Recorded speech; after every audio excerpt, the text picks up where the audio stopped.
Stage 2 में सबसे पहले क्वेश्चन नंबर 38 से स्टार्ट कर रहे हैं। क्वेश्चन नंबर 38 में देखो आपको ऑक्सीडेशन नंबर निकालना है। जो ऑक्सीजन गिवन है आप उसको ऑक्साइड लेंगे, परऑक्साइड लेंगे, सुपर ऑक्साइड लेंगे, इसका डाउट है। ये चीज ऑप्शंस को देख के सॉल्व करी जाती है। स्टैंडर्ड क्वेश्चन है, इसको यहाँ देख लीजिए। क्वेश्चन नंबर 38 से अगर मैं स्टार्ट करूँ, देखो पहला कंपाउंड है KCrO2OH। देखो ये तो अल्कली मेटल है, +1 ऑक्सीजन स्टेट होगा। ये आप एक्स एज्यूम कर लो। ये ऑक्सीजन ये -2 है। अब इस ऑक्सीजन को लेके डाउट हो सकता है। इसको हम परऑक्साइड भी कह सकते हैं और सुपर ऑक्साइड भी कह सकते हैं, क्योंकि हमें नहीं पता है कौन सी कैटेगरी है। तो अगर परऑक्साइड होगा तो ऑक्सीजन स्टेट -1 लेंगे, सुपर ऑक्साइड होगा तो ऑक्सीजन नंबर -1/2 लेंगे। ठीक है। इसके बाद OH पे -1 चार्ज होता है तो उसका ऑक्सीजन स्टेट -1 लेंगे। तो अगर यहाँ से आप क्रोमियम का ऑक्सीजन स्टेट निकालोगे तो दो अलग अलग वैल्यूज आएंगे, एक परऑक्साइड के साथ, एक सुपर ऑक्साइड के साथ। तो अगर हम पहले परऑक्साइड वाले केस में सॉल्व करते हैं, सॉल्व इट 5 परऑक्साइड, तो इसका आंसर आएगा 1 + x - 2 then again -2 -1 = 0. So x is equal to +4. एक और पॉसिबिलिटी है, अगर मैं इसको सुपर ऑक्साइड एज्यूम कर लूं, सुपर ऑक्साइड के केस में +1 + x -2 -1 -1 = 0, तो x is equal to +3 आएगा। तो आंसर इसका +3 भी लिखा जा सकता है, +4 भी लिखा जा सकता है, डिपेंडिंग अपॉन द केस कि आप इसको परऑक्साइड एज्यूम कर रहे हैं या सुपर ऑक्साइड एज्यूम कर रहे हैं, क्योंकि O2 2- भी हो सकता है। अगर ये O2 2- हुआ तो उसको परऑक्साइड बोलेंगे, और अगर ये O2 - हुआ तो ये सुपर ऑक्साइड बोलेंगे। हमें फॉर्मूला देख के ये चीज नहीं पता चल रही है। बट अगर आप इस क्वेश्चन के ऑप्शन देखो तो पहले ऑप्शन का ऑप्शन 4 और 6 दे रखा है, तो हम 4 ही मार्क करेंगे, 6 इज नॉट पॉसिबल। तो इससे पता चल रहा है कि परऑक्साइड है। तो यहाँ दूसरे तरह का भी क्वेश्चन पूछा सकता था, जो कंपाउंड X है उसमें जो O2 है वो किस फॉर्म में प्रेजेंट है। तो हम ऑक्सीडेशन नंबर के बेसिस पे बता सकते थे तो यहाँ पे परऑक्साइड फॉर्म में है। अगर इसका ऑक्सीजन स्टेट +3 आ जाता क्रोमियम का तो हम बताते ये सुपर ऑक्साइड है। ठीक है।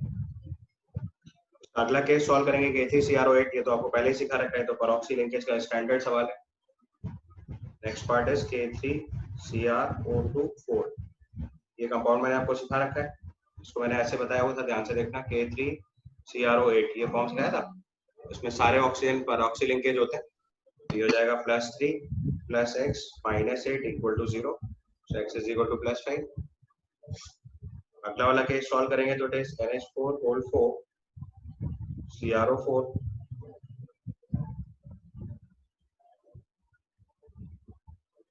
तो यहाँ से ये चीज आ जाएगी CrO4 4 माइनस, ये हो जाएगा x - 8 = -4, यानी कि x is equal to +4। और लास्ट पार्ट दे रखा है CrO2Cl2, इसमें x - 4 - 2 = 0। So x is equal to +6। तो ऑक्सीडेशन नंबर यहाँ पे क्रोमियम का आएगा, पहले केस में 4, दूसरे केस में 5, तीसरे केस में 4, चौथे केस में 6। क्लियर। उसके बाद आपने पूछा क्वेश्चन नंबर 39। 39 लिखा है, what is the weight of calcium hydroxide required for 10 litre of water to remove temporary hardness of stone due to calcium bicarbonate.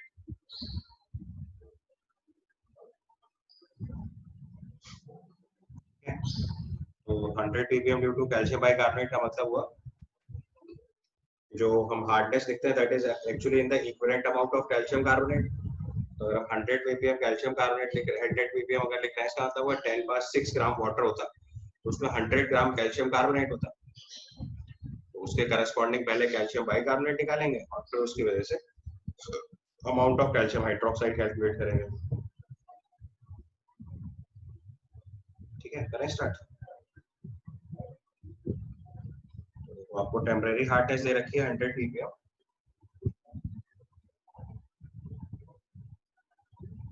Hardness दे रखी है 100 ppm, इसका मतलब हुआ अगर 10⁻6 ग्राम वाटर होता है हमारे पास तो इसमें 100 ग्राम कैल्शियम कार्बोनेट होता है इक्विवेलेंट अमाउंट पर। और कैल्शियम कार्बोनेट और कैल्शियम बाइकार्बोनेट का रिलेशन याद है आपको? 100 gram calcium carbonate is equivalent to, calcium bicarbonate का मॉलिक्यूलर मास बताऊं एक बार? कैल्शियम बाइकार्बोनेट का molecular mass Sir, 162. 162. So this is equivalent to 162 gram of calcium bicarbonate. तो इसका मतलब 10 to the power 6 gram water में 162 ग्राम कैल्शियम बाइकार्बोनेट हो गया. ठीक है. अब एक्चुअली में वाटर कितना आपके पास 10 litre. 10 litre means 10 to the power 4 grams. तो 10 power 4 ग्राम वाटर है तो कैल्शियम बाइकार्बोनेट कितना हो गया 1.62 ग्राम. अब उसने पूछा इस हार्डनेस को रिमूव करने के लिए कितना कैल्शियम हाइड्रोक्साइड रिक्वायर्ड है, तो इसको रिएक्शन लिख दो. So calcium bicarbonate plus calcium hydroxide, इससे बनेगा कैल्शियम कार्बोनेट एंड वाटर.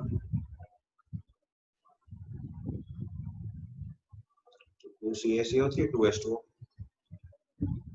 इसका हमारे पास 1.62 ग्राम है तो मोल्स निकालेंगे तो 0.01 मोल हो गया. अब इसके एक मोल से इसका एक मोल रिएक्ट कर रहा है तो इसका 0.01 मोल रिएक्ट करेगा. तो अमाउंट ऑफ कैल्शियम हाइड्रोक्साइड कितना आ जाएगा 0.01 मोल है. मॉलिक्यूलर मास से मल्टीप्लाई करते कैल्शियम हाइड्रोक्साइड का मॉलिक्यूलर मास बताइए. 74. ये वैल्यू सॉल्व हो क्या जाएगी 0.74.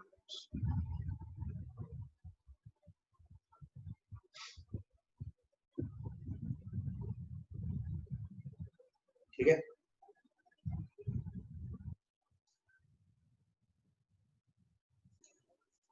क्वेश्चन नंबर 40 में देखो, it's given a 200 gram sample of hard water is pass through the column of cation exchange resin in which H plus ion is exchanged by calcium 2 plus ion. The outlet water of column required 50 ml of 0.5 m NaOH for complete neutralization. What is the hardness of calcium 2 plus in ppm? तो देखो जितना भी H plus है वो सब calcium 2 plus से replace हुआ है. तो इसका मतलब हर दो H plus के करस्पॉन्डिंग एक calcium 2 plus आएगा क्योंकि चार्ज बैलेंस करेंगे. तो जितना H plus होगा calcium 2 plus उसका आधा अप्लाई होगा क्योंकि दो H plus से दो पॉजिटिव चार्ज बनेगा और कैल्शियम 2 प्लस से अकेले 2 पॉजिटिव चार्ज बन जाएगा. ठीक है. अब H प्लस NaOH से कंप्लीटली न्यूट्रलाइज हो रहा है तो we can write simply gram equivalent of H plus is equal to gram equivalent of NaOH. NaOH use कर रहे हैं 50 ml 0.1 m by 1000. इसको सॉल्व कर लीजिए पहले. तो 5 into 10 power minus 3 आ गया. यहाँ से number of moles of H plus पता चल गया. 5 into 10 power minus 3. जितने मोल H प्लस होगा कैल्शियम 2 प्लस उसका आधा होगा. So number of moles of calcium 2 plus will be 5/2 into 10 power minus 3. ये समझ में आया कैसे? अगर एक जगह से दो H प्लस हटाएंगे तब एक Ca2 प्लस आएगा क्योंकि चार्ज कैल्शियम पे 2 प्लस है, H प्लस पे +1 है. So once you replace 2 H plus तो एक कैल्शियम 2 प्लस आएगा. तो उसका मतलब कैल्शियम 2 प्लस के मोल्स कितने हुए 5/2 into 10 power minus 3. अब आपको हार्डनेस रिपोर्ट करनी है कैल्शियम 2 प्लस आयन की ppm में. तो आपके पास पानी कितना है 200 gram. So we write since 200 gram water contains 5/2 into 10 to the power minus 3 into 40 gram of calcium 2 plus. तो 10 power 6 ग्राम वाटर में कितना आएगा ये रिपोर्ट करना है आपको. ये आएगा 5/2 into 10 to the power minus 3 into 40 by 200 into 10 to the power 6. इसको सॉल्व करके बताना है कितना आएगा.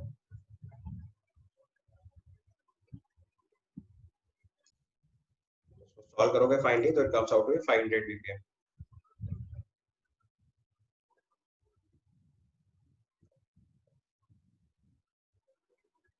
ठीक है.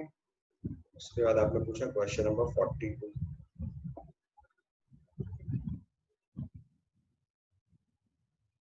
में लिखा था ratio of equivalent weight of sodium monoxide when it acts as an acid as well as reducing agent. तो सोडियम मोनोऑक्साइड अगर लिखेंगे तो इस NaHC2O4 हो गया.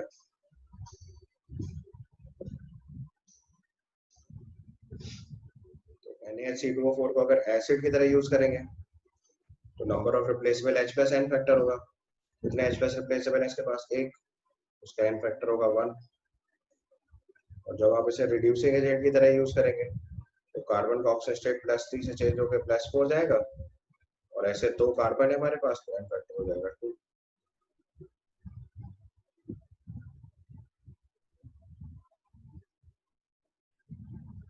ठीक है, ये n फैक्टर आ गया। तो इस केस में अगर इसका इक्विवेलेंट वेट लिखेंगे तो आएगा मॉलिक्यूलर वेट बाई 1, और इस केस में इक्विवेलेंट वेट लिखेंगे तो मॉलिक्यूलर वेट बाई 2। दोनों का रेशियो पूछा गया आपसे। So molecular weight by 1 is to molecular weight by 2, ये रेशियो 2:1 आ जाएगा।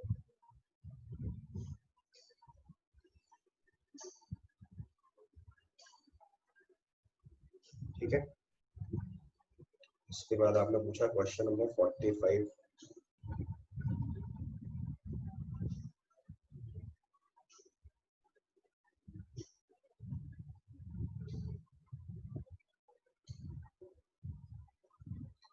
इस क्वेश्चन में लिखा है in a redox reaction 4H+ plus NO3- plus Cl- plus acid solid gas SnCl6 2- 4NO2 and water. The reducing agent is 10. तो reducing agent का substance का मतलब होता है जिसका ऑक्सीडेशन हो रहा है। एकदम सही लिखा हुआ है। आप इक्वेशन में ध्यान से देखो तो NO3- और Sn इन दो की ऑक्सीजन स्टेट चेंज हो रही है। नाइट्रोजन का ऑक्सीजन स्टेट +5 से +4 जा रहा है, और टिन का ऑक्सीजन स्टेट 0 से +4 आ रहा है। ये ऑक्सीडेशन हुआ, ये रिडक्शन हुआ, ये ऑक्सीडाइजिंग एजेंट हुआ, ये रिड्यूसिंग एजेंट हो गया। अगले पॉइंट में लिखा है the balancing half equation H2O3 gives sulfur, the number of electron added on left hand side is 4। ये भी चेक करके देख लो। H2O3 है, इससे सल्फर बनाना है तो पहले दोनों सल्फर बैलेंस कर लो। सल्फर बैलेंस करने के बाद हाइड्रोजन और ऑक्सीजन बैलेंस करेंगे।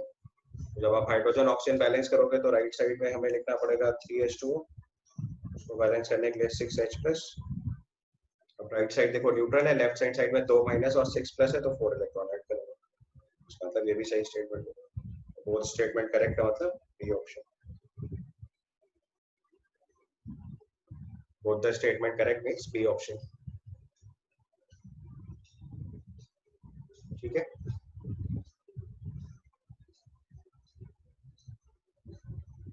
इसके बाद आपने क्वेश्चन पूछा नेक्स्ट इज 49।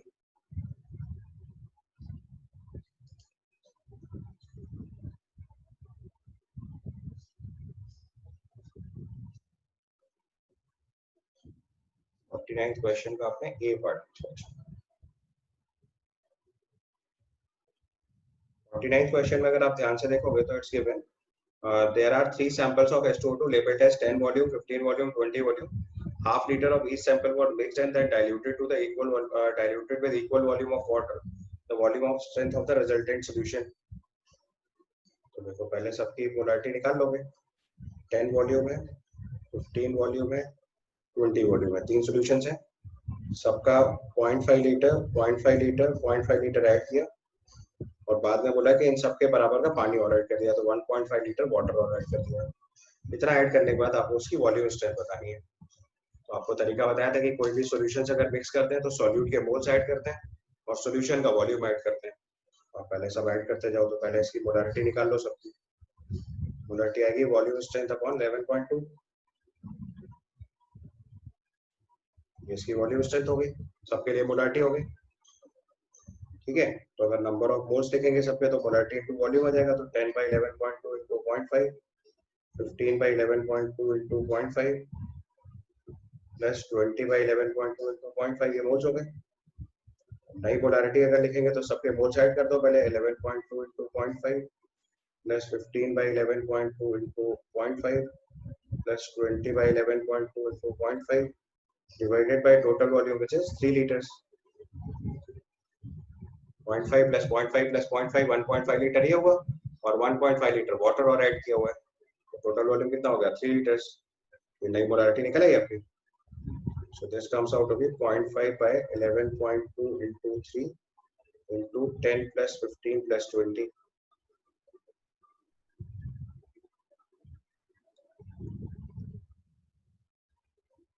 ठीक है, उसको सिंप्लीफाई करोगे तो 7.5/11.2 आ जाएगा। मोलारिटी आ गई। फिर से वॉल्यूम स्ट्रेंथ निकालना है, तो molarity is equal to volume strength upon 11.2। तो यहाँ से वॉल्यूम स्ट्रेंथ आपकी आ जाएगी 7.5।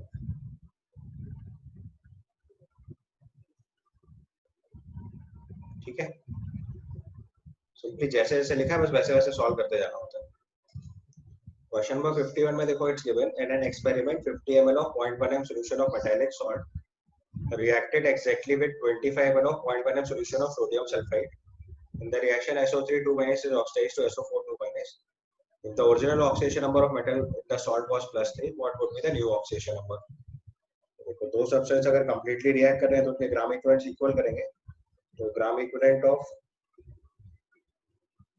metal salt will be equal to gram equivalent of SO3 2-.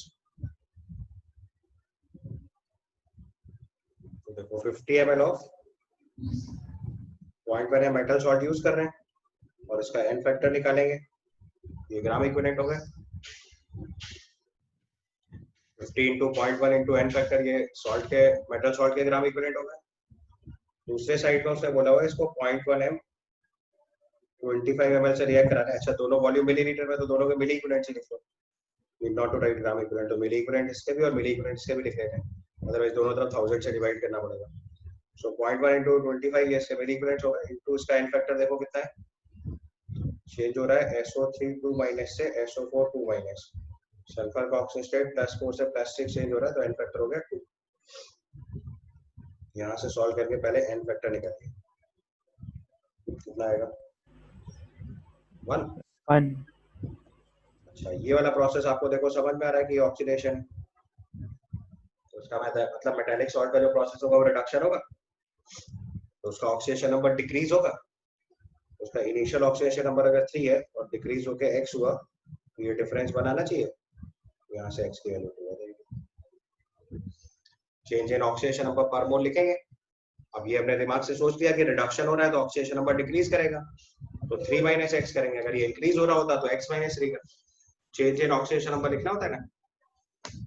तो उसका उसने लिखा है कि oxidation number of metal originally it was +3, तो इसका मतलब फाइनली वो डिक्रीज करेगा, तो 3 में से x कम किया, ये उसका n फैक्टर हो गया, और ये किसके इक्वल करना है 1 के।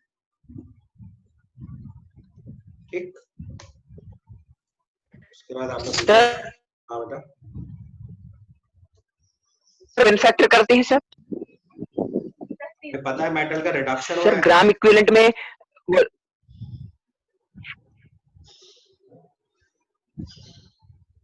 ऑक्सीडेशन नंबर का डिक्रीज हो रहा है। ऑक्सीडेशन नंबर 3 स्टार्टिंग में है, बाद में डिक्रीज होकर कुछ x हुआ, तो 3 - x इसका n फैक्टर हो गया। वो आपको बन दिया है क्वेश्चन के हिसाब से x की वैल्यू। क्वेश्चन नंबर 54 में लिखा है 1 mole of N2H4 losses 10 moles of electron to form a new metal Y. Assuming all the nitrogen appear in a new compound, what is the oxidation state of nitrogen in Y? तो हमारे पास एक N2H4 compound है जो Y में convert हो रहा है, और इस प्रोसेस में लिखा हुआ है लॉस ऑफ 10 इलेक्ट्रॉन्स। तो लॉस ऑफ इलेक्ट्रॉन हो रहा है, इसका मतलब ये सर्टेनली ऑक्सीडेशन हो रहा होगा। यहाँ पे नाइट्रोजन का ऑक्सीजन स्टेट -2 है, यहाँ पे जो भी ऑक्सीजन स्टेट आएगा वो इंक्रीज होके आएगा, लेट्स से x। अब चेंज इन ऑक्सीजन स्टेट पर मोल जो लिखता है वो 10 के इक्वल करना है, तो 2 नाइट्रोजन है हमारे पास, तो ऑक्सीडेशन नंबर का चेंज हुआ x - 2, x ऑफ -2 हो जाएगा। ये ऑक्सीडेशन नंबर का चेंज हुआ, एक नाइट्रोजन के 2 नाइट्रोजन के इसका डबल हुआ, और ये नंबर ऑफ इलेक्ट्रॉन एक्सचेंज के इक्वल आएगा। चेंज इन ऑक्सीडेशन नंबर पर मोल लिखते हैं, N2H4 में नाइट्रोजन का ऑक्सीजन स्टेट -2 है, राइट साइड में जाके कुछ चेंज होके लेट्स से +x हो गया, तो x माइनस ऑफ -2 ये चेंज इन ऑक्सीडेशन नंबर हुआ, और ऐसे 2 नाइट्रोजन लिए करना है तो इनटू 2 करा, और जितने इलेक्ट्रॉन एक्सचेंज हो रहे हैं उतना ही ऑक्सीजन स्टेट का चेंज आएगा, उसको 10 के इक्वल कर दो, यहाँ से x की वैल्यू निकालिए 3।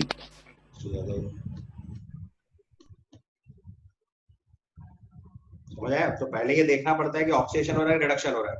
ऑक्सीडेशन हो रहा है तो इंक्रीज हो रहा होगा, तो x में से -2 सब्ट्रैक्ट करेंगे। अभी रिडक्शन हो रहा होता तो -2 में से x सब्ट्रैक्ट करते हैं। अब इस क्वेश्चन में इसी बात का ध्यान रखना होता है कि प्रोसेस ऑक्सीडेशन है कि रिडक्शन है। अगर रिडक्शन है तो gain of electron, sorry reduction है तो गेन ऑफ इलेक्ट्रॉन, और ऑक्सीडेशन तो लॉस ऑफ इलेक्ट्रॉन।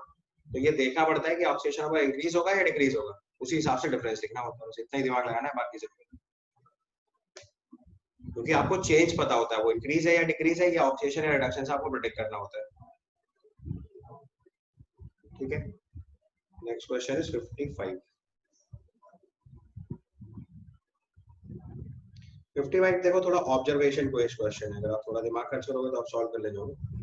55 क्वेश्चन में दिया हुआ है a compound containing only sodium, nitrogen and oxygen has 33.33% by weight of sodium. What is the probable oxidation state of nitrogen in the compound?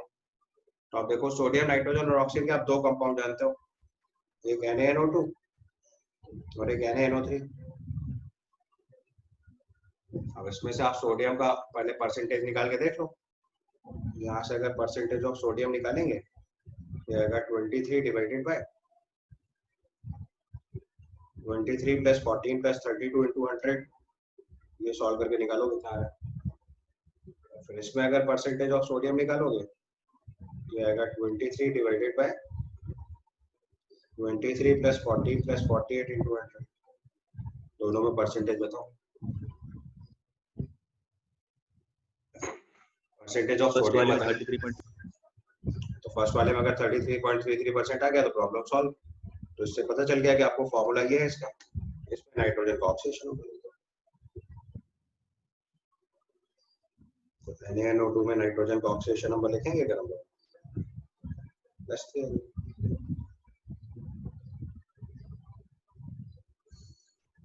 ठीक है,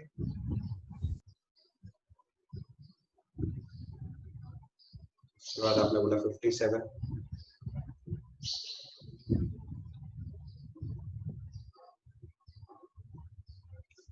question लिखा, how many moles of KMnO4 would be required to oxidize a mixture of ferrous oxide, ferrous sulfate, ferric sulfate and ferric oxide which contains 1 mole each of the compound in the acidic medium।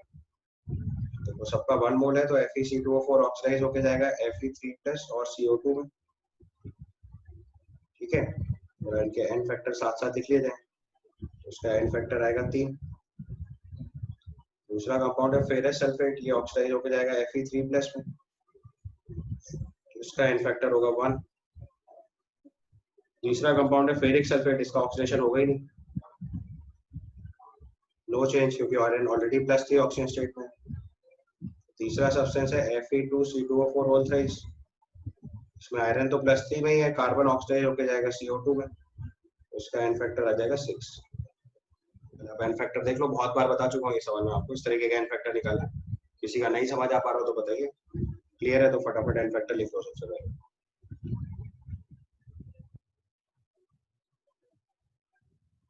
अब इन सबके ग्राम equivalents का सम KMnO4 के equal कर देना। So it is 3 into 1 plus 1 into 1 plus 1 into 6 is equal to x into 5। Gram equivalent of FeC2O4 plus FeSO4 plus Fe2C2O4 whole thrice is equal to gram equivalent of KMnO4। KMnO4 का acidic medium है n factor 5 और moles उसके x मान लिए हमने, यहाँ से x निकालना है सॉल्व करके। 2 yes sir। ठीक है, इसके बाद आपने क्वेश्चन नंबर 56 पूछा हुआ है। तो बैलेंसिंग है, नहीं कर पा रहा हूँ। क्वेश्चन नंबर आपके प्रीवियस क्वेश्चन में जो कंपाउंड था वो NaNO2 है ना, 33.33% दिया हुआ था ना, ये वाला कंपाउंड है ना। तो NaNO2 लिया आपने, NaNO2 में नाइट्रोजन का ऑक्सीडेशन नंबर निकाला। तो गिवन कंपाउंड है वो NaNO2 है, तो NaNO2 के अंदर नाइट्रोजन ऑक्सीडेशन +3 है। ये क्वेश्चन में गिवन है ना कि नाइट्रोजन का सोडियम का परसेंटेज 33.33% है, तो 33.33% NaNO2 के अंदर, तो NaNO2 में नाइट्रोजन का ऑक्सीजन स्टेट निकालना +3 है। ठीक है, इसके बाद आपने पूछा 56 में तो बैलेंसिंग है, Cl minus oxidized by NO3 minus in acid in presence of acid as this, तो बैलेंसिंग है, तो Cl minus से NO बना रहे हैं और CO2 बना रहे हैं,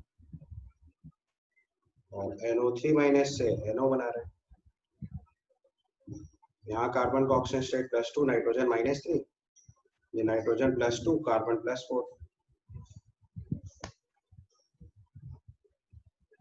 कितना ऑक्सीडेशन नंबर चेंज हुआ? कार्बन का चेंज हुआ 2 यूनिट, नाइट्रोजन चेंज हुआ 5 यूनिट, तो टोटल यूनिट हुई 7 इंक्रीज। NO3 में ऑक्सीजन स्ट्रेंथ 5+5 है, नाइट्रोजन में +2 है, ये 3 डिक्रीज। उसका मतलब इस इक्वेशन को 3 से मल्टीप्लाई करना है, इसको 7 से मल्टीप्लाई करना है और ऐड कर देना है। इक्वेशन बनेगी 3Cn minus plus 7NO3 minus gives 7 plus 3 10NO plus 3CO2।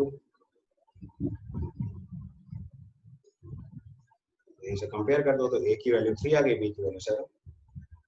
आगे सॉल्व करने की जरूरत ही नहीं क्योंकि C तो पूछा नहीं गया क्वेश्चन में। चाहो तो पूरा भी बैलेंस कर सकते हो उसका। नाइट्रोजन ऑक्सीजन गिन लो दोनों तरफ। इस साइड में देखो 21 ऑक्सीजन है और इस साइड में 16 है।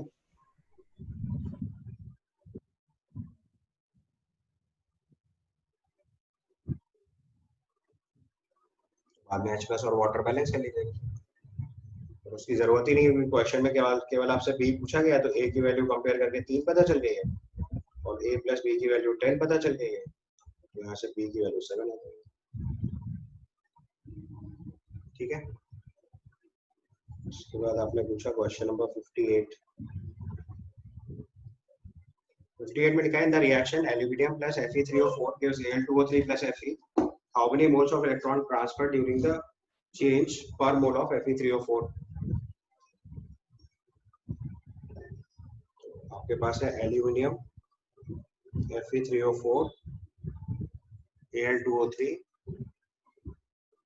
और Fe, ये सब्सटेंस है।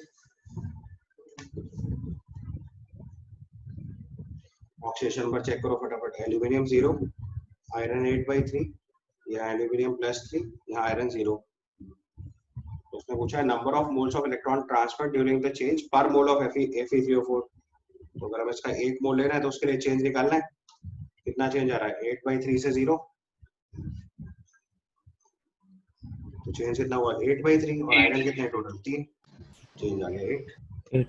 चेंज इन ऑक्सीजन स्टेट पर मोल निकालते हैं। 8/3 से 0 चेंज हुआ 8/3 और आयरन कितने टोटल? 3, 8/3 × 8, 3 is 8। ठीक है। इसके बाद और कोई बचा इस एक्सरसाइज में? कोई question? 60th question. 60th question और देख लो एक बार जल्दी से।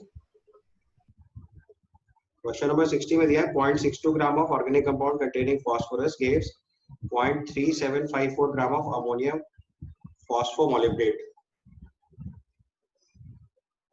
अमोनियम फॉस्फोमोलिब्डेट, इसको सही कर लेना, आर नहीं होगा। अमोनियम फॉस्फोमोलिब्डेट, और ये स्पेस भी नहीं होगा बीच में। अमोनियम फॉस्फोमोलिब्डेट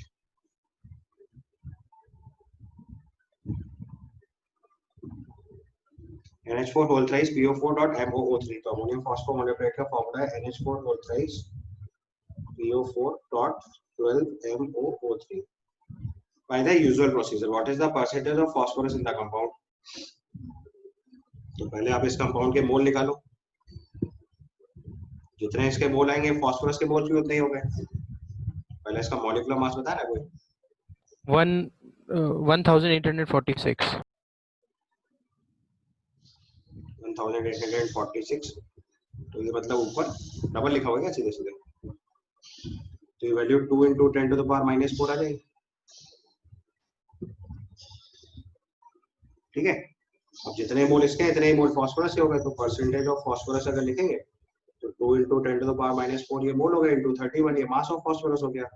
टोटल मास कंपाउंड का 0.62 दे रखा है, 100 से मल्टीप्लाई। ये आपका आंसर है 1% आंसर। ठीक है, देख लो ध्यान से। 59 क्वेश्चन में देखो गिवन है for the dissociation of for the dissolution of 1.08 gram of metal 0.49 gram of H2SO4 is required. If the specific heat of the metal is 0.06 calorie per gram, what is its atomic mass? तो देखो आपको specific heat दे रखा है, तो इससे आप पहले approximate atomic mass निकाल सकते हो। तो पहले अप्रोक्स एटॉमिक मास अगर निकालना होगा तो this comes out to be 6.4 by 0.06 Dulong Petit law. specific heat into approximate atomic mass is equal to 6.4. Yes, sir. ये वैल्यू लगभग 106.67 के आसपास आ जाएगी। ये आपकी Yes, sir. Yes, sir. अब उसने बोला हुआ है कि मेटल जो है वो H2SO4 को डिसॉल्व कर रहा है। 1.08 gram of metal dissolves this much gram of H2SO4। अब आपको मेटल की वैलेंसी नहीं पता है तो या इक्विवेलेंट के टर्म में सॉल्व कर लो तो भी एक ही बात है। तो जो मेटल जो है वो अगर H2SO4 से रिएक्ट कर रहा है तो ग्राम इक्विवेलेंट इक्वल होंगे। तो gram equivalent of metal is equal to gram equivalent of H2SO4। तो उसका मास दे रखा है 1.08 ग्राम, इक्विवेलेंट वेट इसका E मान लो, H2SO4 का 0.49 ग्राम, इसका इक्विवेलेंट वेट 49 होता है। यहाँ से इक्विवेलेंट वेट सॉल्व करके लाओगे तो 108 आ जाएगा। बस अब इसकी अगर हमें वैलेंसी निकालनी है तो equivalent weight will be atomic mass upon valency.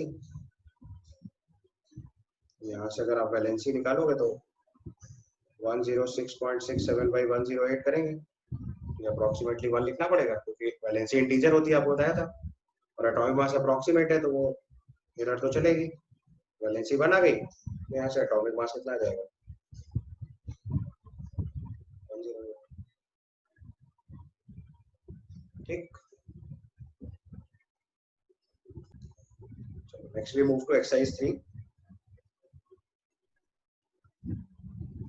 First question we are taking is question number 4। Question number 4 में देखो अपने पास एक इक्वेशन दे रखी है और उसमें पूछा है कौन सा सब्सटेंस ऑक्सीडाइजिंग एजेंट है, कौन सा रिड्यूसिंग एजेंट। तो सिंपली आप पहले ऑक्सीडेशन नंबर मार्क कर लो पहले फटाफट सबके। तो इस इक्वेशन में अगर मैं ऑक्सीडेशन नंबर मार्क करूं तो ये +4 है, ये +4 है, ये +2 है और ये +6 है। ये प्रोसेस हुआ आपका रिडक्शन, सॉरी ऑक्सीडेशन, और ये प्रोसेस हुआ रिडक्शन। तो इसका मतलब ये सब्सटेंस हुआ आपका रिड्यूसिंग, ये सब्सटेंस हुआ आपका रिड्यूसिंग एजेंट और ये सब्सटेंस हुआ ऑक्सीडाइजिंग एजेंट। ऑक्सीडाइजिंग एजेंट का रिडक्शन होता है, रिड्यूसिंग एजेंट का ऑक्सीडेशन होता है। अब ऑप्शन चेक कर लो, पहले केस में लिखा है SN4+ इज ऑक्सीडाइजिंग एजेंट, तो SN4+ is oxidising agent because it undergoes oxidation, तो गलत हो गया। ऑक्सीडाइजिंग एजेंट तो है बट इसका रिडक्शन हो रहा है।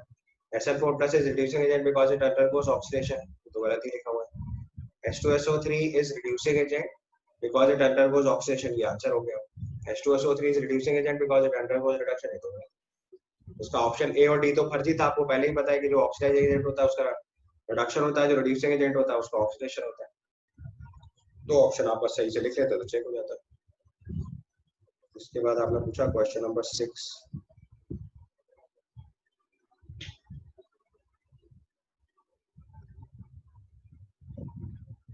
क्वेश्चन नंबर 6 में लिखा है the molecular form of commercial resin used for exchange ions in water softening is C8H7SO3Na. What would be the maximum uptake of calcium 2+ ion by the resin when expressed in moles per gram resin?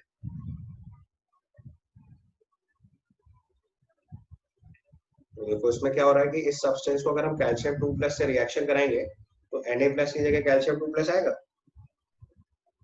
तो इस formula देखो फालतू में डराने के लिए बस पढ़ा लिखा हुआ और कुछ इसमें खास बात नहीं है। ये इसका सॉल्ट है, इसकी रिएक्शन अगर कैल्शियम 2+ से होगी तो कैल्शियम की वैलेंसी डबल है, तो ये फॉर्मूला बन जाएगा।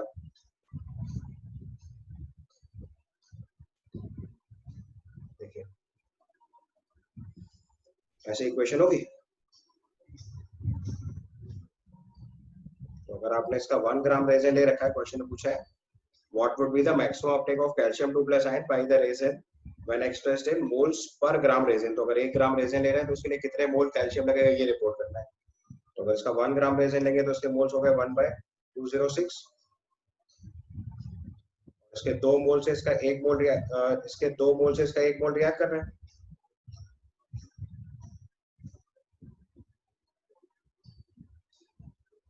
What would be the maximum uptake of calcium 2+ ion by the resin when expressed in moles per gram? उसका 2 मोल से 1 मोल रिएक्ट कर रहा है तो 1 से कितना रिएक्ट करेगा, हाफ, तो 1/206 कितना रिएक्ट करेगा, 1/2 into 1/206 मोल्स। ये वैल्यू कितनी आ जाएगी सॉल्व होके 1/412।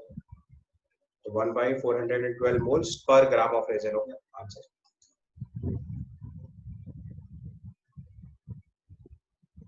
देखो क्वेश्चन एक बार पढ़ो ध्यान से, समझ में आएगा। क्वेश्चन नंबर 8 में देखो लिखा है 1.4 gram of organic compound was digested according to Kjeldahl's method, ammonia evolved absorb this much gram of H2SO4, excess sulphuric. अब तक तो आपको मतलब रट जाना चाहिए, आपको याद हो गया होगा कि पहले एक्सेस NaOH निकालते हैं, फिर उसको एसिड में से सब्ट्रैक्ट करते हैं, फिर जो एसिड आता है उसको इक्विवेलेंट ऑफ अमोनिया के इक्वल करते हैं। अब तक 7वां 8वां सवाल कर रहे हैं, बिल्कुल सेम प्रोसीजर, क्योंकि ऐसे ही सवाल आता है जैसे मैंने पढ़ाया और जैसे हमने प्रैक्टिस में करा वैसे ही देखो एग्जाम में भी आ रहा है। फिर से देखो वही स्टार्ट करो, सबसे पहले क्या निकालेंगे, milliequivalents of NaOH which is 20 into 1/10 मतलब 2। फिर निकालेंगे मिली इक्विवेलेंट ऑफ एक्सेस H2SO4, कितना हो गया 2। फिर निकालेंगे मिली इक्विवेलेंट ऑफ H2SO4, ये कितना आएगा 60 into 1/10 into 2, H2SO4 का n फैक्टर 2 12। तो milliequivalent of H2SO4 used for ammonia, इतना तो अब लिखना ही नहीं चाहिए पड़े आपको, वो तो मैं आपको समझाना चाहता हूँ, उसकी पूरी बात लिखता हूँ, अदरवाइज आप तो ओरली सॉल्व कर सकते हो। ये आ गया 10, अब यही मिली इक्विवेलेंट ऑफ अमोनिया हो गया, अमोनिया का n फैक्टर 1 होता है तो यही मिली मोल्स ऑफ अमोनिया हो गया, और अमोनिया के अंदर एक ही नाइट्रोजन है तो यही मिली मोल्स ऑफ नाइट्रोजन हो गया।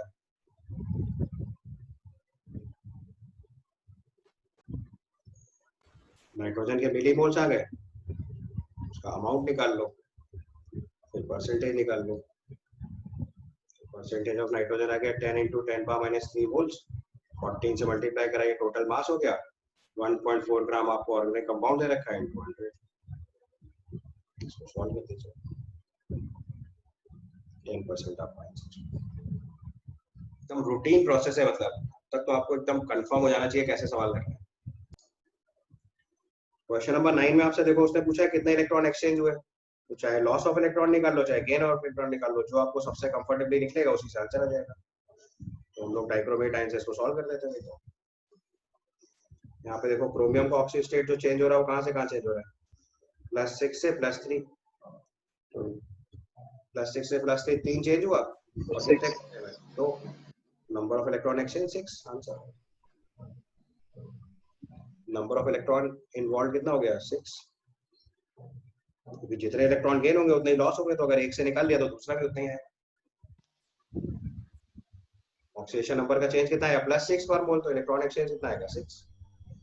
ओरली सॉल्व कुछ नहीं लिखना, तो मैंने इतना जबरदस्ती लिख दिया आपको समझाने के लिए।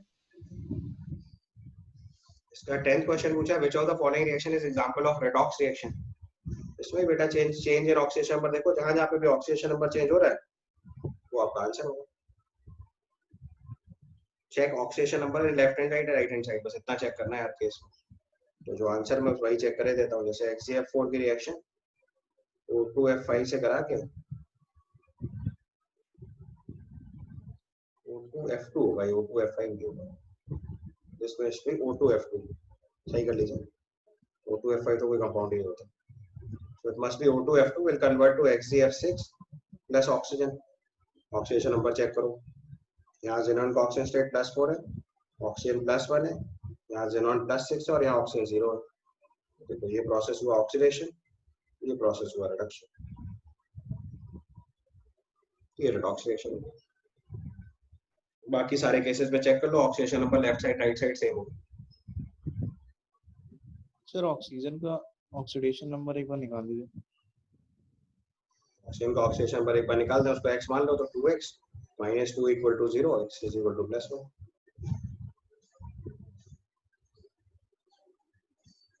फ्लोरीन तो ऑलवेज -1 होता है।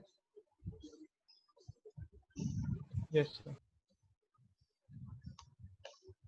उसके बाद 11th में आपने बोला सी पार्ट बताओ सर। 11th के सी पार्ट में अभी तो सिखाया था इस तरीके का सवाल। क्वेश्चन नंबर 11 में देखो सी पार्ट में लिखा हुआ है K2Cr Cn होल ट्वाइस।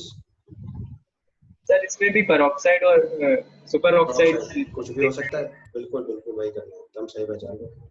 ये दिया हुआ स्ट्रक्चर आपको, अब इस स्ट्रक्चर से आपको ऑक्सीडेशन नंबर निकालना है, तो आपको दोनों केस चेक करने पड़ेंगे। ये तो +1 कंफर्म है, ये निकालना है x, ये -1 कंफर्म है, ये ऑक्साइड है तो -2 कंफर्म है, ये कुछ भी हो सकता है, पर ऑक्साइड सुपर ऑक्साइड इसके बारे में नहीं पता है, तो दोनों ऑप्शन मान लो। पर ऑक्साइड होगा तो -1 लेके चलेंगे, सुपर ऑक्साइड होगा तो -1/2 लेंगे। अब यही मल्टी करेक्ट क्वेश्चन होता तो दोनों आंसर मार्क करने पड़ते, क्योंकि अभी सिंगल करेक्ट है तो एक जो आ रहा वही लिख देंगे, ये 0 हो गया। दोनों केस में अलग अलग निकाल के देख लो, एक बार पर ऑक्साइड मान के निकालो तो आएगा +1 + x -2 -4 -2 = 0। यहाँ से x की वैल्यू बताइए कितनी आ रही है।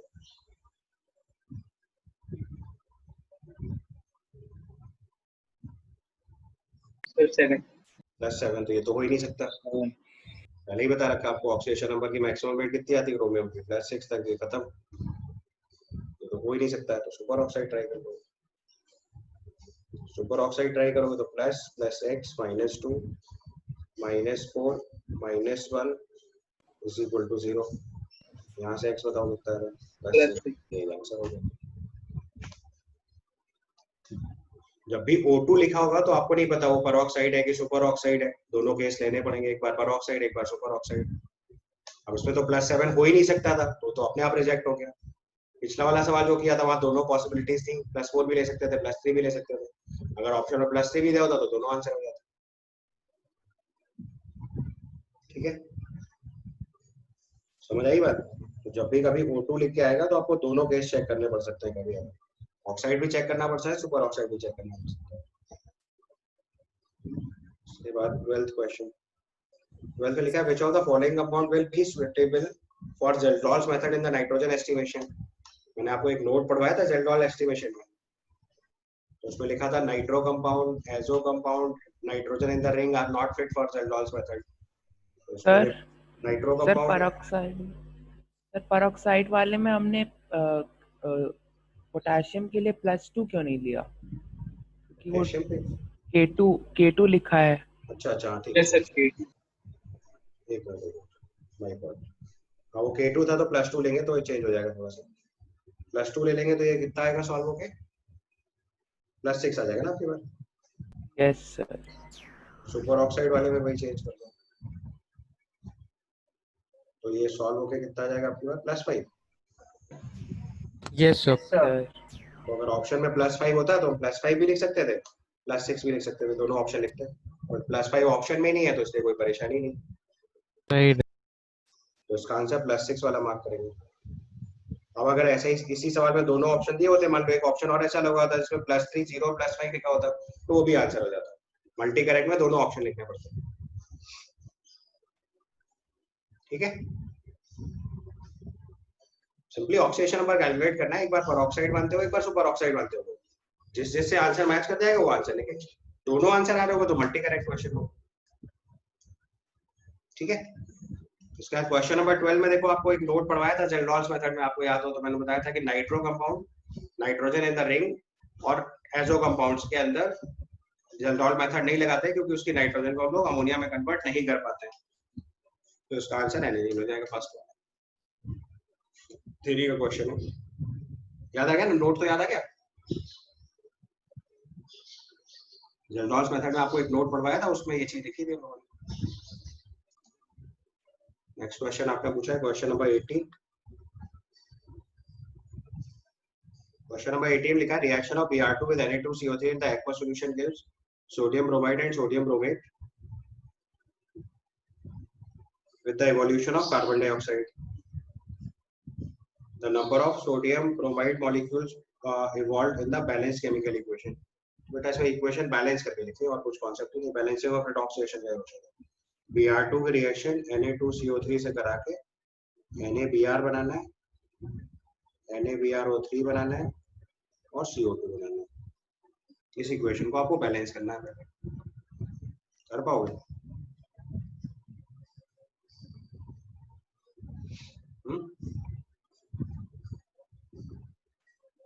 आपको इक्वेशन बैलेंस करनी है, तो Br2 से पहले Br माइनस बना रहे हैं, Br2 से BrO3 माइनस बना रहे हैं, या ऑक्सीडेशन नंबर 2 यूनिट डिक्रीज कर रहा है, यहाँ 10 यूनिट इंक्रीज कर रहा है, इसको 5 से मल्टीप्लाई करो और ऐड कर दो, ये बनेगा 6Br2 10Br minus plus 2Br03 minus 2 से डिवाइड कर दो पूरी इक्वेशन तो हो गया 3Br2 use 5Br minus and Br03 minus. काम तो देखो इतना ही से चल गया। उसने पूछा कितने ब्रोमाइड आयन आएंगे तो 5 यहीं से पता चल रहा है। अगर पूरा बैलेंस नहीं करना है तो यहीं से आंसर आ जाएगा। अगर पूरा बैलेंस करना है तो फर्दर सॉल्व कर लो। फर्दर क्या सॉल्व करना है इसको, उसमें बोला है कि इसमें सोडियम कार्बोनेट यूज करना है आपको दोनों तरफ, ठीक है। In this equation you have to use sodium carbonate Na2CO3। तो इसमें देखो Na2CO3 अगर फिट करेंगे तो Na2CO3 अगर यहाँ पे लिखेंगे तो हमें राइट साइड में चाहिए 5NaBr और NaBrO3। तो टोटल कितने Na ऐड करें राइट साइड में 6। यहाँ पे 3Na2CO3 ले लिया जाए, 6Na बैलेंस हो गया देखो। और उसने बोला साथ में CO2 बनेगा तो 3CO2 लिख दो। देखो ऑक्सीजन अपने आप बैलेंस हो जानी चाहिए। आप एक बार चेक करो, तो जैसा क्वेश्चन दिया उसके हिसाब से अब ऑटोमेटिक ऑक्सीजन बैलेंस हो जानी चाहिए। तो लेफ्ट हैंड साइड में देखो टोटल 9 ऑक्सीजन है, राइट हैंड साइड में भी 9 ऑक्सीजन। हो गए बैलेंस? यस उसने पूछा कितना NaBr बनेगा।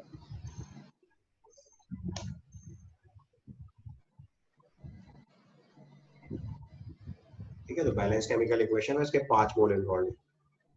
आंसर 5 है।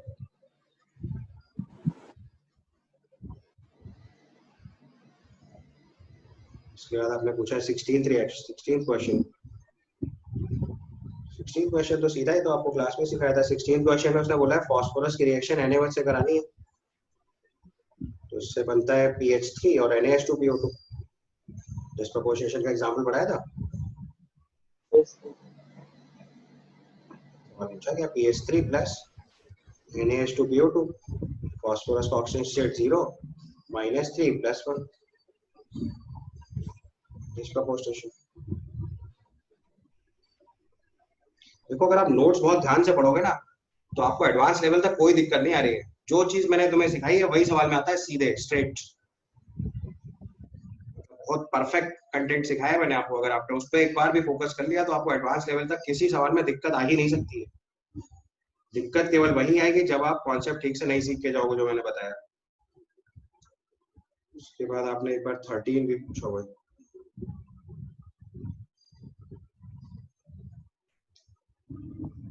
13 अभी 1 मिनट पहले तो बताया था मैंने शायद यही सवाल। नहीं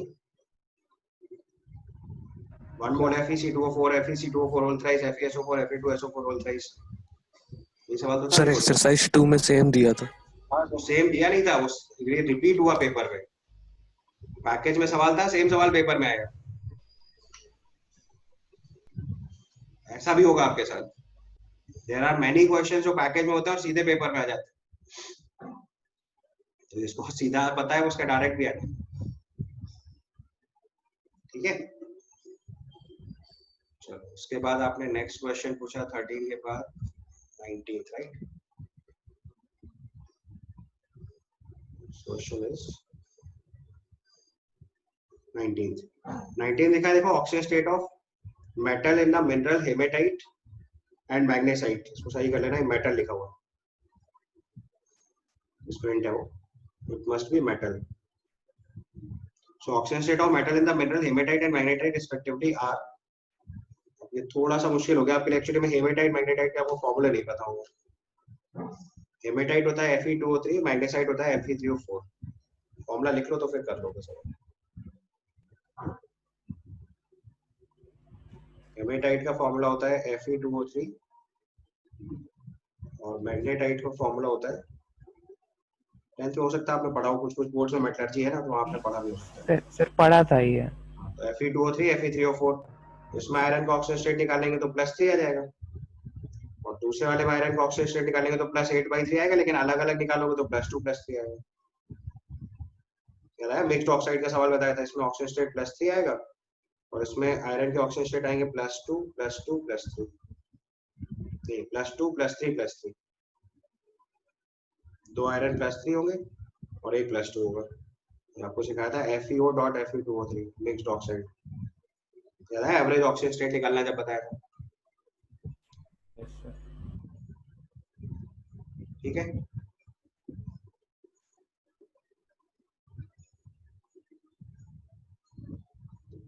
उसके बाद आपने पूछा 24th।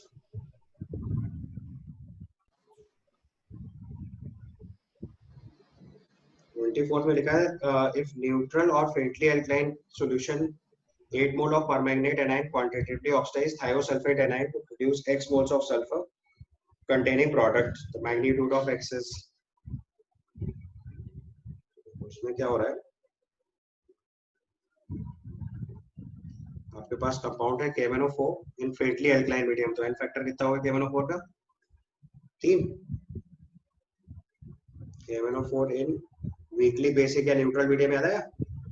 Yes sir, K2MnO4 weekly basic 3 या फिर न्यूट्रल मीडियम। 3 उस केस में इसका एन फैक्टर कितना होता है? 3, क्योंकि KMnO4 जो है वो कन्वर्ट होता है MnO2 में, तो उसमें एन फैक्टर होता है इसका 3। अच्छा, फिर उसने बोला 8 moles of permanganate ion quantitatively oxidizes thiosulfate anion to produce X moles of sulfur containing compound. तो thiosulfate anion मतलब H2O3 2-, इसको ऑक्सीडाइज कराएंगे तो SO4 2- में कन्वर्ट होगा, ये ऑक्सीजन स्टेट +2, ये +6, उसका एन फैक्टर कितना आ जाएगा? 8।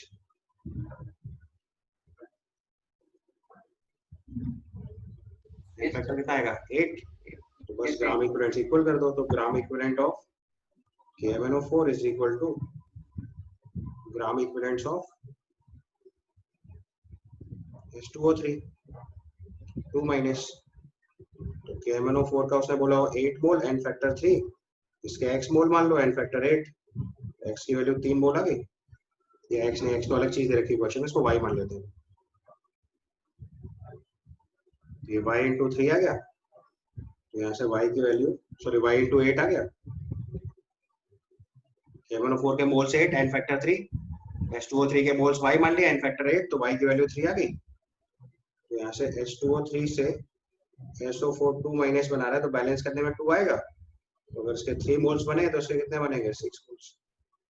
ये आपका x दिया हुआ।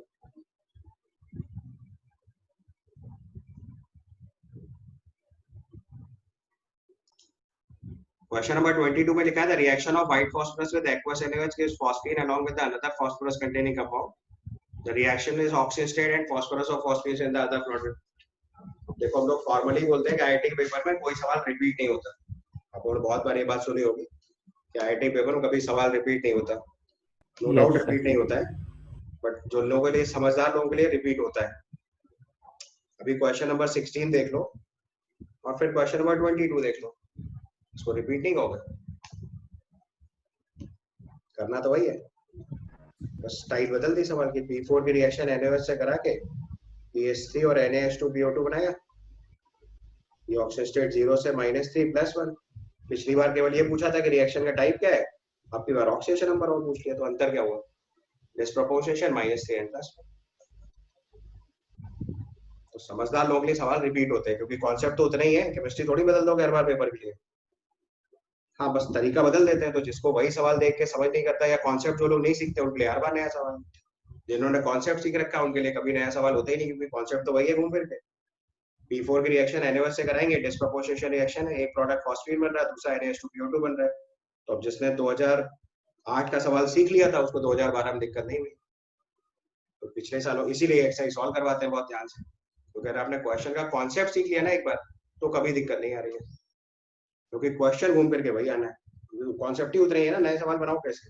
फॉर्मेट बदल सकते हो, सिंगल ऑप्शन का मल्टीपल पूछ सकते हो, मल्टीपल का कॉम्प्रिहेंशन बना सकते हो, मैचिंग बना सकते हो, इंटीजर बना सकते हो, टाइप बदलते रहोगे क्वेश्चन का, लैंग्वेज बदल सकते हो, बट कॉन्सेप्ट थोड़ी बदल जाएगा। P4 की रिएक्शन जब NaOH से होगी तो फॉस्फीन और NaH2PO2 ही बनेगा, चाहे कुछ कर लें हम उसके लिए, वो कोई नहीं बदल सकता केमिस्ट्री में। ठीक है, ले रहे हैं यहाँ तक? बताइए। उसके बाद आपने क्वेश्चन नंबर 26 पूछा है।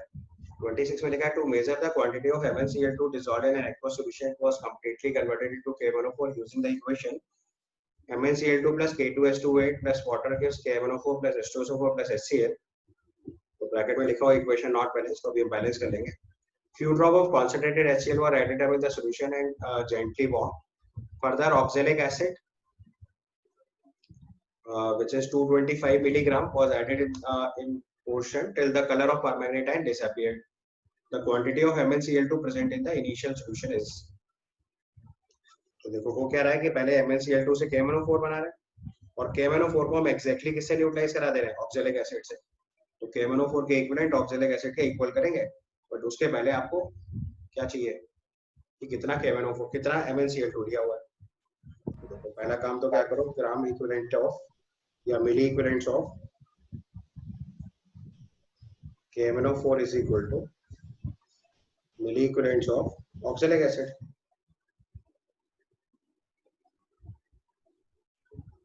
पहला काम तो ये कर लो. तो उसमें ऑक्सैलिक एसिड का मिलीग्राम दे रखा है 225 milligram divided by molecular mass. बताओ कितना आता है. आई थिंक 90 आएगा. इतने मोल्स हो गए और एन फैक्टर इसका 2. ठीक है. KMnO4 के मोल्स x मान लो और एन फैक्टर इसका 5 होता है. यहाँ से x की वैल्यू बताइए कितनी आ रही है. इतने मिली मोल्स KMnO4 आ जाएगा.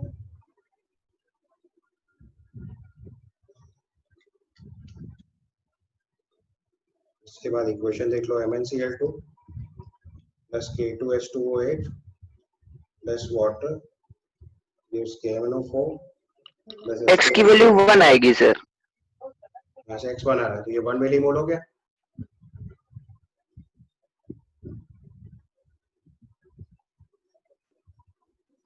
अब देखो इस क्वेश्चन में मैग्नीज तो केवल MnCl2 से ही आ रहा है. तो अगर KMnO4 का 1 मिली मोल है तो MnCl2 भी 1 मिली मोल ही आएगा. बताइए इतनी बात समझ में आ रही है. KMnO4 का जितना भी मैग्नीज है सब बैलेंस कर दें. क्यों बैलेंस करेंगे, इतना टाइम काहे खराब करेंगे. बैलेंस करोगे तो भी वही आएगा. हम बैलेंस करने में टाइम क्यों खराब करें. मैं मैग्नीज ही तो पूछा है, सब थोड़ी पूछा है. अब MnCl2 में एक मैग्नीज है, KMnO4 में भी एक मैग्नीज है, तो वो तो 1:2 बनाना ही है हर बार. बैलेंस कर सकते हैं, इसमें कोई डाउट नहीं है. बट वो इसीलिए तो है, यही सब तो एडवांस की टेक्निक है. अब कुछ लोग बैलेंस करने में टाइम खराब करेंगे, करो. पेपर में टाइम ऐसे ही बचाया जाता है, स्पीड ऐसे ही बढ़ती है. स्पीड बढ़ाने का मतलब ये थोड़ी है कि आप सॉल्विंग करना छोड़ दोगे. स्पीड बढ़ाने का मतलब ये है कि आपको अननेसेसरी स्टेप्स हटाने हैं सवाल से. उससे देखो जानबूझ के लिखा है इक्वेशन नॉट बैलेंस, ताकि तुम्हें क्लिक करेंगे इसको बैलेंस करना है. या कुछ लोग तो सवाल पढ़ने से पहले बैलेंस ही करने बैठ जाएंगे. अब यही सब स्मार्ट वर्क है जो आपको क्वेश्चन करते करते सीखना है कि क्या करना होता है और क्या नहीं करना होता. तो स्पीड टाइम बचाने से बढ़ती है, सवाल जल्दी करने का थोड़ी ना फर्क होता है. वो तो 30 स्पीड से करना ही पड़ेगा. तो मिली मोल्स ऑफ MnCl2 1 पता चल गया. बस अब इसका अमाउंट निकाल लो. मॉलिक्यूलर मास बताओ MnCl2 का. मॉलिक्यूलर मास ऑफ MnCl2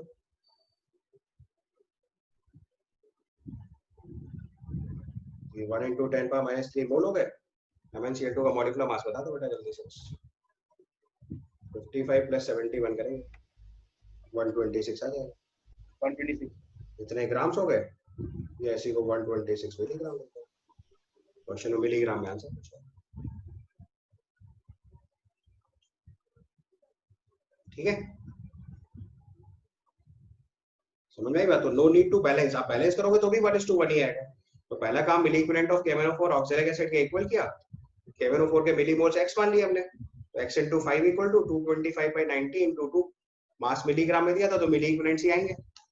यहाँ से मिली मोल्स ऑफ KMnO4 आपने निकाला, 1 बताया मुझे सॉल्व करके. इसका 1 मिली मोल आया सॉल्व होकर.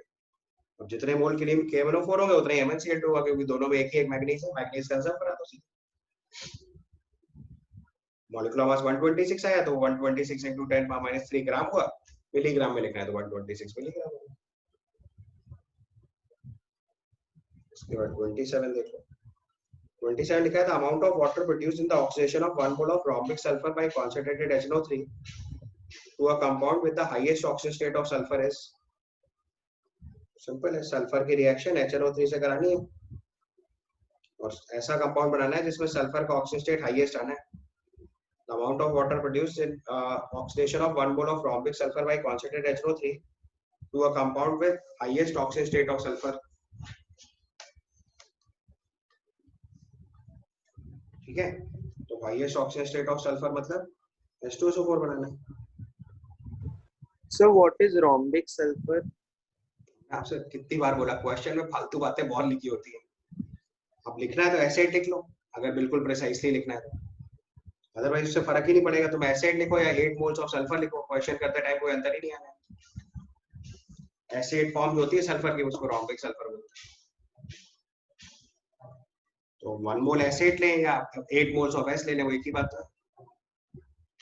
So 1 mole of rhombic sulfur with concentrated HNO3 is converted into highest oxidation state of sulfur. उसने पूछा इसमें अमाउंट ऑफ वाटर कितना बनेगा, तो आपको इक्वेशन बैलेंस करके लिखनी है टेक्निकली। यहाँ से नाइट्रोजन से NO2 बना दो, ये ऑक्सीजन स्टेट 0 2 +6 गया, ये +5 2 +4 आया। ठीक है, बस अब क्या करो, बैलेंसिंग शुरू करो उसकी फटाफट। बैलेंसिंग ऑफ रेडॉक्स रिएक्शन लगा के इसको बैलेंस कर दो बस, तो फिर आंसर आ जाएगा। फिर S8 6HNO3 H2SO4 6NO2 + 2H2। ये बैलेंस नहीं है। अगर ऐसे नहीं कर, बैलेंस करके तो कर ही सकते हो, मैं आपको और एक तरीका सिखा देता हूँ। अब इसमें दोनों के ग्राम इक्विवेलेंट इक्वल कर दो पहले, तो gram equivalent of acid will be equal to gram equivalent of HNO3, ये तो कंफर्म है। इसका 1 मोल रिएक्ट कर रहा है तो इसका x मोल मान लो आप, तो 1 into n फैक्टर इसका आएगा 8 into 6, क्योंकि ऑक्सीजन स्टेट 0 2 +6 चेंज हो रहा है 6 यूनिट और 8 सल्फर है, तो 8 into 6 और HNO3 जो बन रहा है वो x मोल बन रहा है, n फैक्टर 1 है, तो यहाँ से x की वैल्यू 48 मोल आ जाएगी। Yes sir. 48 मोल मतलब लेफ्ट हैंड साइड में 48H प्लस हो गया। ठीक है, और राइट साइड में जब आप सल्फर बैलेंस करोगे तो 8H2SO4 लिखोगे तो यहाँ 16H प्लस हो गया।